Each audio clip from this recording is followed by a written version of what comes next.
Para, para dar clausura al panel. Okay, now for the closing ceremony, we would like to invite Alfred Schandlbauer, Executive Secretariat of CICTE, also Oscar Leon. Emilio Alvarez, I believe, is not here. And we have someone to replace him, who's the rapporteur of freedom of expression, and Oscar Messano is also invited to join us here on the stage. In any case, we would like to briefly invite a representative from civil society so that in 1 or 2 minutes they can explain something that has just been published.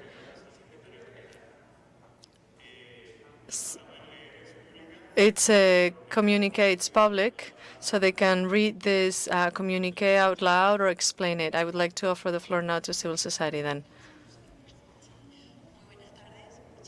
Good afternoon. Thank you very much to the organization, especially to Olga Cavalli, who has given us this opportunity to be here, Belisario too, who we would like to share with this declaration that we published this morning.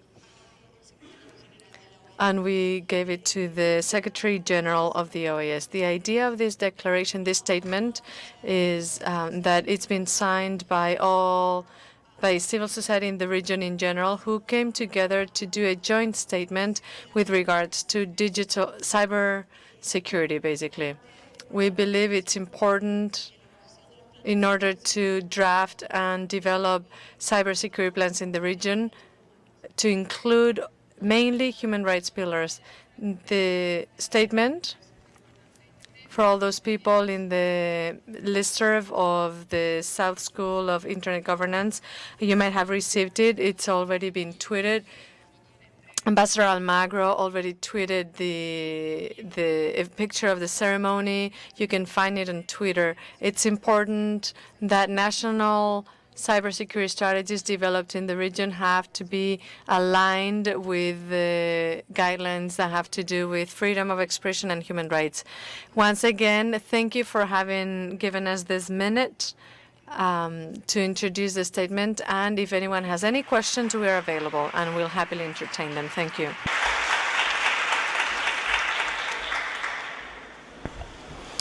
Thank you very much. As you just heard, my name is Alfred Schandlbauer, and I oversee the OAS's cybersecurity program. We are co-hosting this event, and my role here is just to get you out of here before it gets dark so you can enjoy one last night in Washington. And I'm here to thank you all for your attendance at this 8th iteration of the South School of Internet Governance. We had a fantastic turnout, as you guys can all see. There was almost 200 people from all over the region and who represented many different sectors, as we've all heard. I'd like to give a special thanks, if I could please, to those members of civil society that presented their declaration to our Secretary General. I think it's very important that we hear those views. So anyway, you had a lot of interesting sessions I saw. You learned about cybersecurity, freedom of expression on the internet, future of internet governance, and a lot of other really relevant topics. And as you all knew, or if you didn't know, you certainly learned here, this is a very important time of change as regards internet policy setting. So I hope that you found all of these discussions timely and relevant, and I hope that they gave you a good foundation and a good background on this important subject. And I'll just offer one quick observation about the utility of this. I mean, I know for most humans the acquisition of knowledge is a pleasurable activity, and it would therefore naturally follow that the acquisition of useful knowledge is even more pleasurable. So I hope that you all enjoyed it and gained a lot from it. And if you did, you weren't the only ones. I'm proud to announce that we had over 15,000 webcast connections to the sessions here. Okay, so I'll get out of your hair, but first I'd just like to say a quick thanks to the South School of Internet Governance for letting us partner with them, and I hope that you all found these surroundings agreeable for you. I'd like to thank, of course, our experts for providing their points of view. I'd like to have a special thanks for the Government of Canada for being such a strong and consistent sponsor to our programs. And finally, I'd like to encourage you, if I may, to please continue this discussion after you leave this. You know, I hope to see many of you down the road as active participants in this very important process. Anyway, thank you again for your attendance, and we were delighted to have you here. You know, I hope to see many of you down the road as active participants in this very important process. Anyway, thank you again for your attendance, and we were delighted to have you here. Good luck.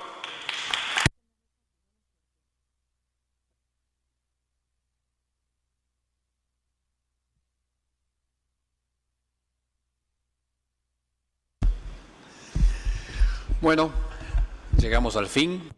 Okay, we reached the end. I feel good. I feel good because what I said in my opening remarks regarding the content and who was going to share all this with us was right. It's been a resounding success. We believe you will leave with a great deal of knowledge that will be very useful for you in the future. I also believe that the issues that were addressed in each one of the panels were highly relevant, especially for the young people that we have in this room. While it is true that, as you know, the older you are, the wiser you are. Every time I come to one of these schools, I always learn something, and that's very important.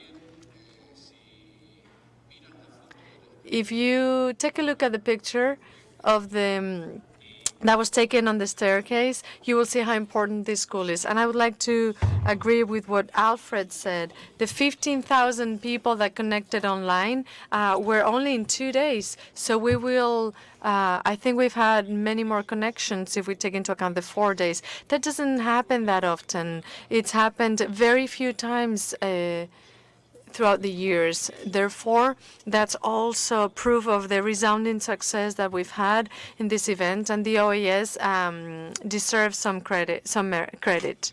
So special thanks to all of you as staff of the OAS. And then finally, I would like to echo something that Olga said. I think the applaud has to be for Olga and Adrian. They work hand in hand together and hard. They've worked very hard on this event.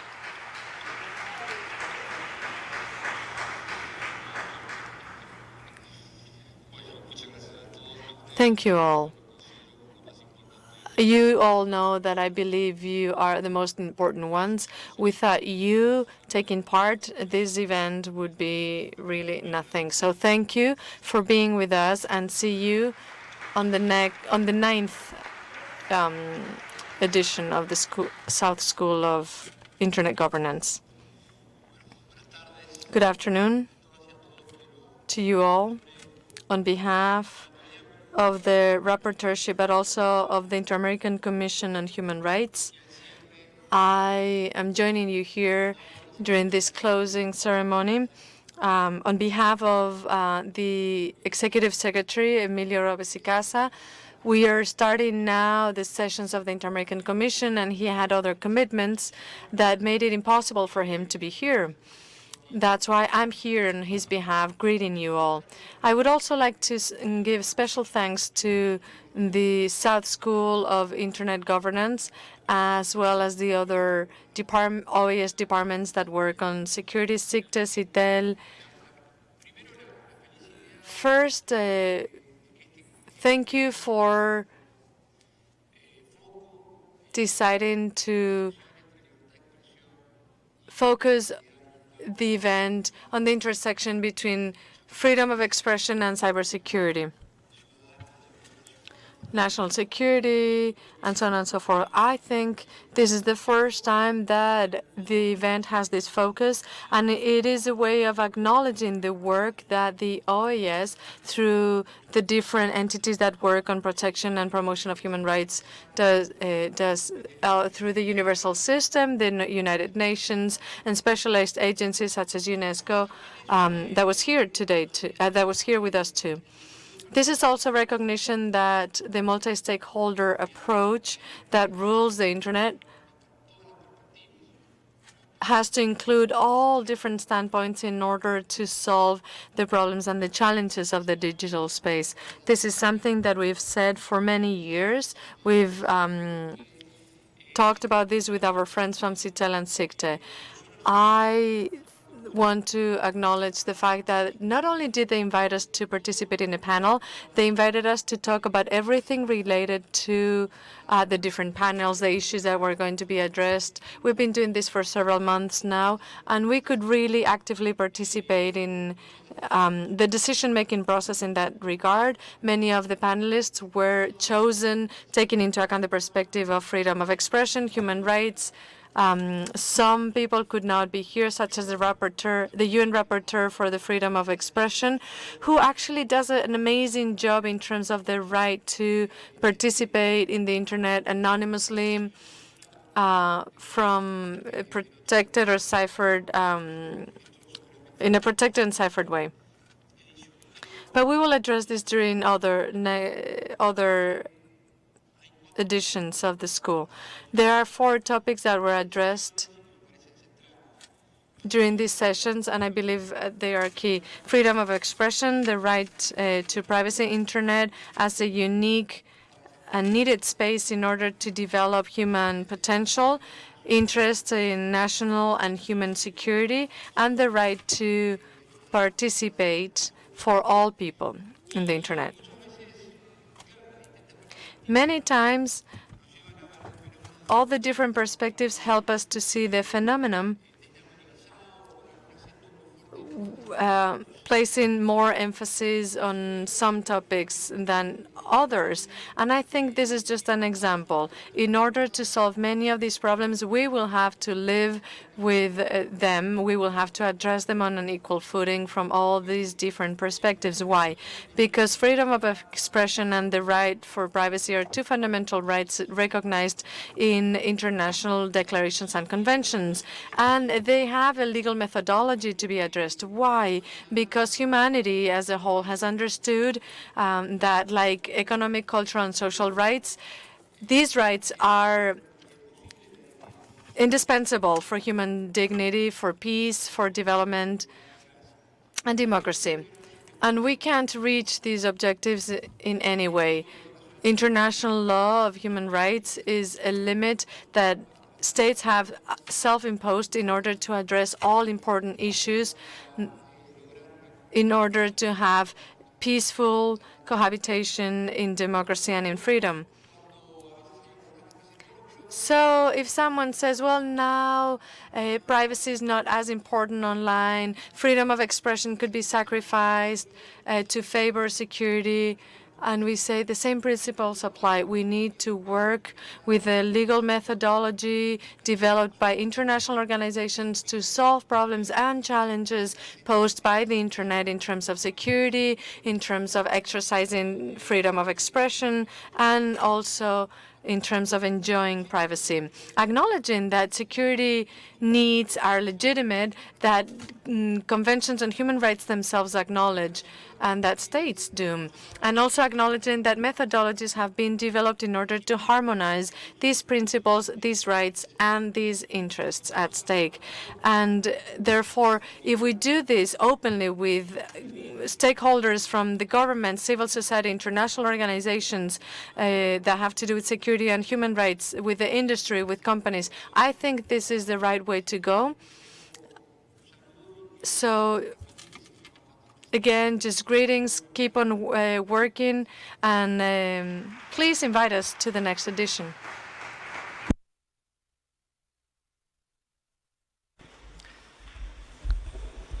Bueno,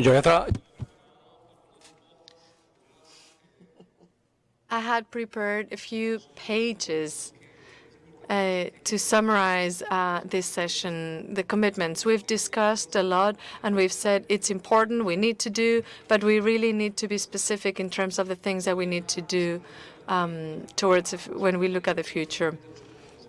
I would like to highlight some of the commitments that we need to work on. Before I move on, I would like you to look at the screen, and I hope this image makes you reflect. And based on that, write to @OAS-Telecom. Go to that account.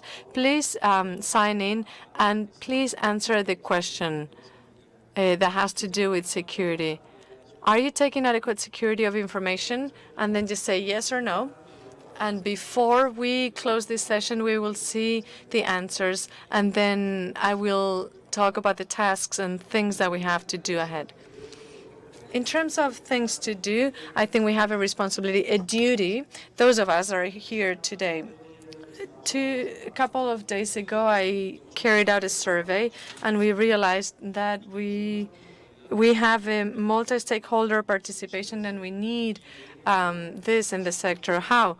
Well, making sure that our countries, the politicians understand the importance of ICTs in order to undertake actions on policies, plans, and projects that the region needs in order to develop, or so that they can support the development at a social and economic level. We have a responsibility not only to discuss, but also to make sure that this becomes a reality.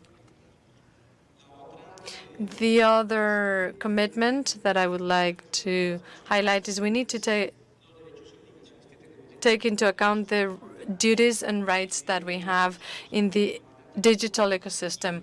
We heard before about this. It's our responsibility as parents, as tutors, as orientators that we have towards our kids and other people around us. There's a series of duties and responsibilities that we need to fulfill in the digital space, and hence the survey that I'm carrying out. I hope Marta can help me to change the screen. I can then update you on the survey, give you an update on the survey. On the OAS Telecom Twitter account,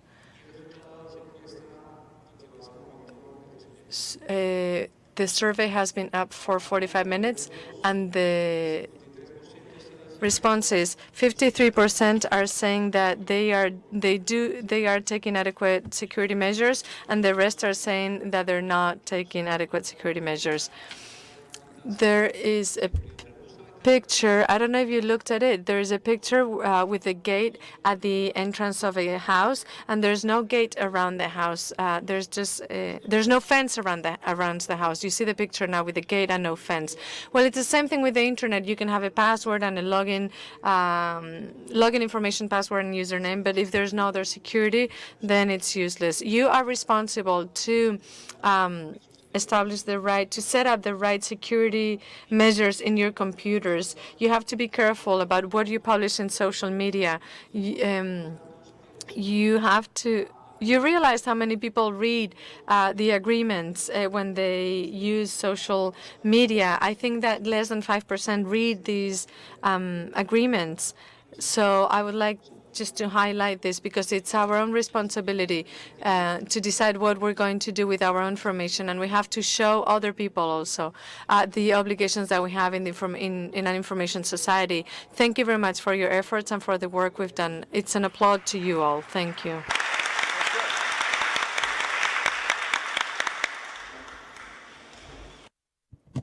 Oh,